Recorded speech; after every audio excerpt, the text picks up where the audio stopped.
네, 이 경제 상황이 코로나 때문에 힘들다 말이 많은데 사실 가장 피해를 많이 본 건 내수 그리고 소비 쪽인데요. 유통도 그랬고. 그런데 조금 더 시선을 멀리 보면 수출 지표는 여전히 상승세를 보여주면서 연간 수출액 최고치를 경신했다고 합니다.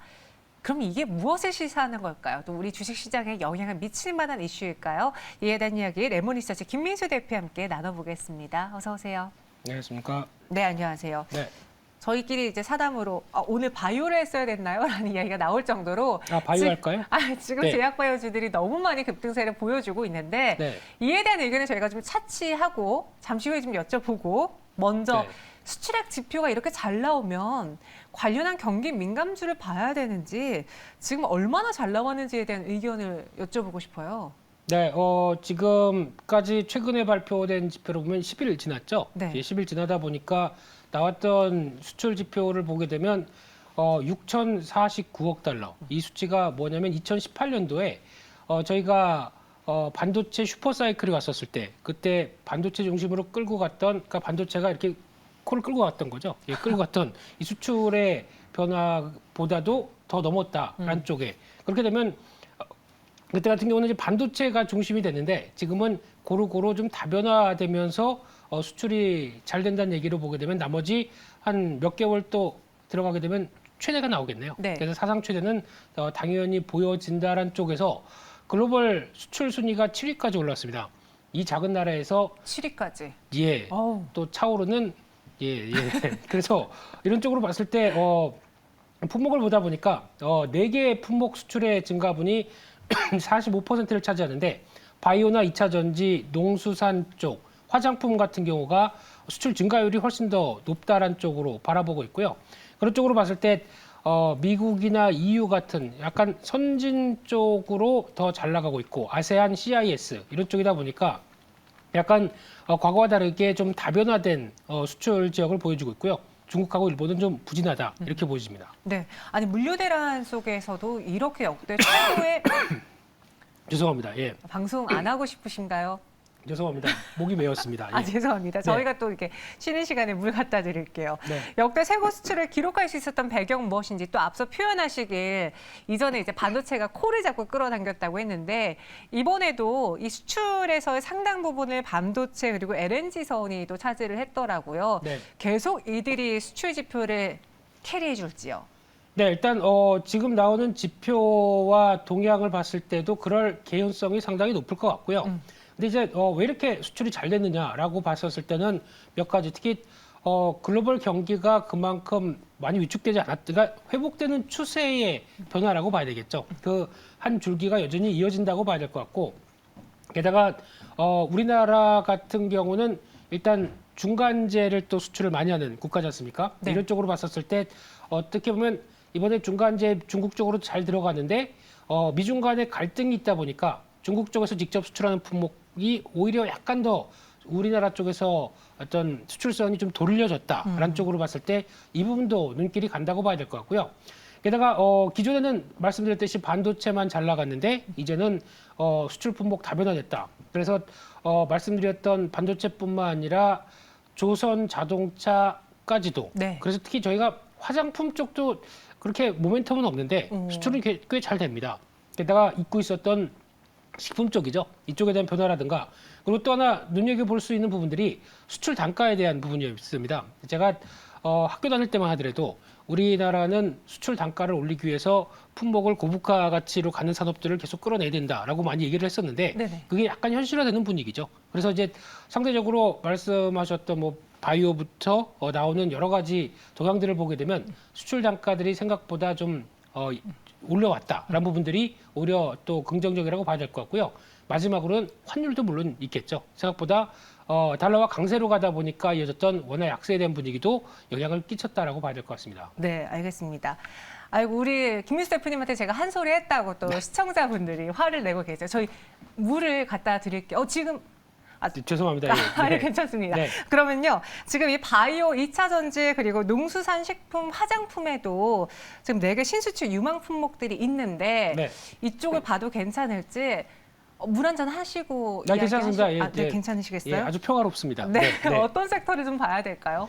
네, 그래서 일단 지금 네. 말씀하셨던 섹터별로 보게 되면은 지금 뭐 신수종이라고 얘기를 하죠. 이 네 개 유망종 그 섹터 같은 경우는 바이오 2차 전지 특히 시장에서 최근에는 2차 전지 관련된 쪽도 부각받다가 물론 미국의 성장주들이 좀 주춤하다 보니까 거기서 영향을 받아서 아직까지 좀 부진하긴 한데 그럼에도 불구하고 지금 이어지는 수출 동향이나 아니면 아예 직접 투자 쪽으로도 같이 이어진다라고 되면 여전히 관심이 높다고 봐야 될 것 같고요. 그런 쪽으로 봤을 때 일단 딱 두 가지 섹터 쪽에서 세 가지 섹터 쪽으로 이번에 관심을 좀 좁혀본다라고 하게 되면 일단 바이오 쪽에서는 그래도 백신이라고 봐야 되겠죠. 백신에 이번에도 나왔던 얘기 SK 바이오사이언스가 보여주고 있는 또 추가적인 계약을 통해서 백신에 대한 특히 백신 같은 경우는 이제 선진국이 어느 정도 접종률이 높아졌다고 하더라도 이제 얘기 나오는 게 부스터샷이죠. 이와 함께 또 바라볼 수밖에 없는 부분들이 또 하나 이제 어떤 신흥국 쪽으로도 계속 공급이 나와야 될 부분들이기 때문에 네. 그쪽으로도 연관을 시킨다고 봐야 될 것 같고요. 네. 그밖에 또 2차 전지 쪽에서는 어떤 분리막 관련된 SK I 테크놀로지 이 종목도 지금 생각보다 다른 양극재, 음극재 관련된 쪽은 충분히 움직였는데 이쪽은 이제 막 어느 정도 변화가 나온다라고 하게 되면 중기적인 관점 쪽에서도 한번 관심 있게 봐야 될 것 같고요. 마지막으로 최근에 떠오르고 있는 쪽에서 수출 지표 보게 되면 지난달부터 약간 이런 얘기는 드렸었는데 라면을 중심으로 한 쪽 괜찮다라고 네. 말씀드리면서 삼양식품 얘기는 드렸는데 죽어도 안 가더라고요. 그러다가 이제 최근에 좀 움직이는데 근데 또 농심 같은 경우도 마찬가지로 같이 영향력을 미치는데 이 두 회사의 가장 큰 특징은 일단 예전에 만약에 몇 년 전에 미국 가서 농심이라고 얘기하면 왓 그랬겠죠. 근데 지금은 농심이란 브랜드가 알려지기 시작합니다. 그런 만큼 라면에 대한 한국 브랜드의 영향력들이 점점 더 올라왔다. 그리고 또 그렇게 매운 걸 사람이 먹을 수 있느냐라고 네. 했던 불닭볶음면 이런 것들도 이제 아세안부터 어느 정도 영향력을 키우다 보니까 이 두 회사들 모두 다 해외 쪽에 관심이 상당히 높습니다. 그래서 지금 해외 법인 세우고 나오는 부분들이 아무래도 수출과 관련된 쪽의 드라이브가 강하게 보여준다는 쪽으로 봤을 때 여전히 K푸드와 함께는 관심이 계속 필요한 종목들이라고 봐야 되겠죠. 네. 우리 김민수 대표님 매운 거 잘 드세요? 못 먹게 생겼지 않습니까? 잘 드실 것 같은데요. 그렇게 독해 보인다고요? 아니요, 아니. 네. 오늘 그런 말씀하지 마시죠. 안 그래도 지금 혼나고 있습니다. 예, 아닙니다. 네. 예, 저 매운 거 진짜 못 먹습니다. 아, 그러십니까? 네. 아니, 저희가 조금 전에도 농심 이야기하면서 네. 이 음식료들의 판가 인상으로 인해서 실적 개선도 기대가 된다라고 이야기를 했는데 실제로 주가에서도 최근에 경기 민감주들이 좀 오르잖아요. 네. 그러다 보니까 파가 두 파로 나뉘어집니다. 많이 안 간 이러한 과대 낙폭주, 경기 민감주를 봐야 된다라는 분들도 있고요. 또 어떤 분들은 주도주만 보세요라고 말씀하신 분도 있는데 네. 김민수 대표님은 어느 쪽이세요? 저는 양파입니다.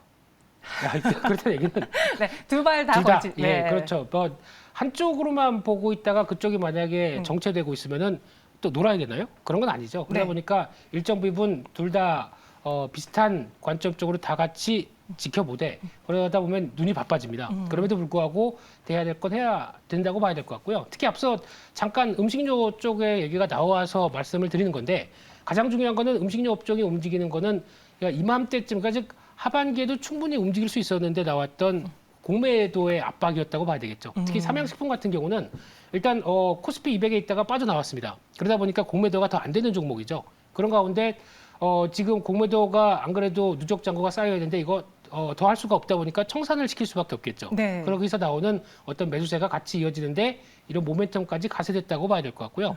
거기다가 가장 중요한 거는 라면 같은 경우는 가장 많이 쓰이는 게 팜유부터 어떤 곡물이 가장 면이 있다 보니까 밀가루지 않습니까? 그러면 여기서 나왔던 가격들이 여름에가 가장 고점이었습니다. 그리고 가격이 계속 떨어졌는데 그동안 라면 가격은 인상시켜놨죠. 그러다 보니까 이 차이가 발생하면서 오히려 4분기 실적은 생각보다 많이 좋을 수가 있습니다. 네. 이런 부분들이 반영이 되는데 중요한 건 물류 비용들이 얼만큼 이를 좀 깎아먹었느냐 이게 관건이겠죠.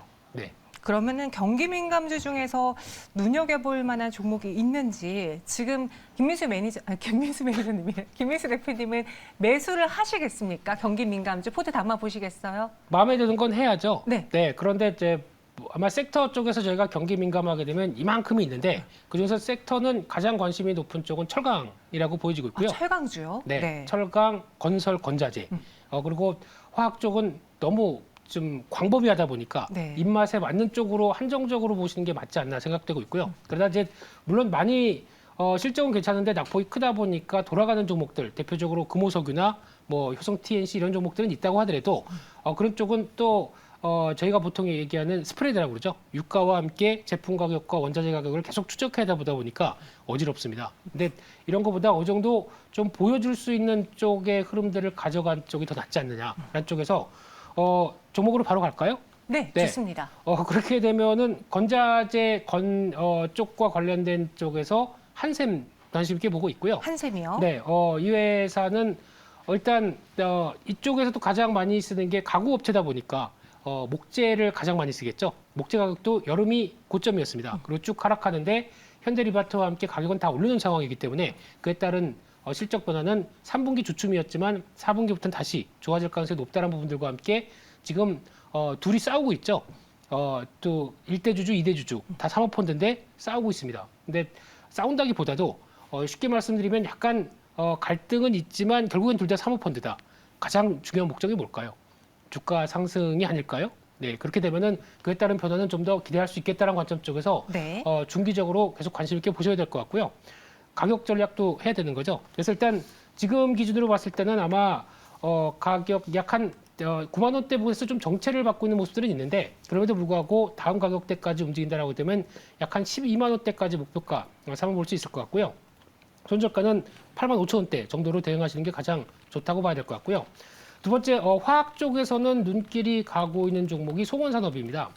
이 회사 같은 경우는 일단 산화방지제라고 하는 쪽에서 잘 알려져 있죠. 근데 산화방지제 쪽이 쉽게 말씀드리면은 유가와 연동이 될 수 있는 어떤 원가 쪽의 관리가 어느 정도 좀 잘 돼 있는 상황 쪽에서 네. 아무래도 유가가 최근에 하락하면서 나오는 변화와 함께 또 하나 중요한 부분들은 이번에 들어가는 PP라고 하는 이쪽에 이 부분이 글로벌 중국을 중심으로 해서 공급이 이제 그러니까 증설이 완료가 됐습니다. 그러다 보니까 판매 단가가 공급 단가가 12% 떨어졌습니다. 그렇게 되면은 가격 차이가 또 원가가 더 싸지겠죠. 네. 그러다 보니까 나올 수 있는 부분들과 함께 이 회사 잘 보게 되면은 사업 보고서에서 한 얘기, 우리는 반도체 소재다라고 얘기를 하면서 포토레지스트리 관련된 3종 세트가 이제 매출이 나오기 시작한다. 맞아요. 내년부터는 의미 있는 실적이 나오겠다라고 얘기를 하고 있는데 저희가 잘 놓치고 있지 않나라는 생각이 들어서 화학 쪽인데 내년부터는 반도체 소재 쪽으로 바싹 다가설 수 있겠다라는 쪽에서 일단 지금